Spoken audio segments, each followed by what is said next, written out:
来，这个立法院国会职权的修法，经过2届的议会也未结束，这个拜五要继续来审。也毋过，国会调查权的部分已经通过了。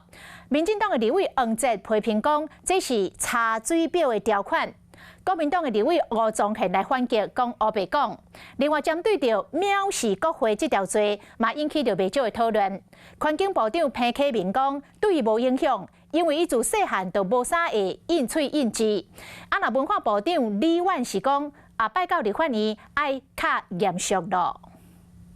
我从小就是一个不大会去顶嘴的人，所以请各位委员放心。为报气上转战立法院的备选台，这个初体验真紧张。尤其听到藐视国会罪指讨，环境部长潘启明赶紧讲，伊袂应喙应字，颠倒是。其实我蛮怕，因为我讲话乱讲的。那以后到立法院，我觉得稍微严肃一点。压力真大，为唔敢沙里黑白讲。5日了后，官员第一遍的备询，神经线拢加进案，全部拢是因为议会前一天进行国会职权的修法，针对藐视国会罪规定官员袂当反质询，若无相关会当罚20万。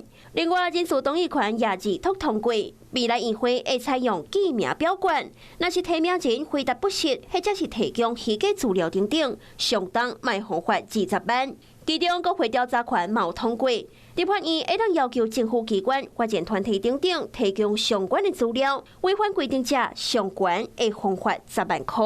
他们把这个权利放在自己身上，可以对人民以及一般的民间企业来进行查水表，叫做查水表，我觉得这太离谱。立法院出来调查的也都是企业的总裁级的人物，他不会去查。什么面店老板这些不要脸的政客在骗人。那日高峰前会也未结束，也有规范听证权、宪法增加藐视国会罪，拢等到拜五议会处理。立法院外路中也未拆除，恐惊也有一波大战。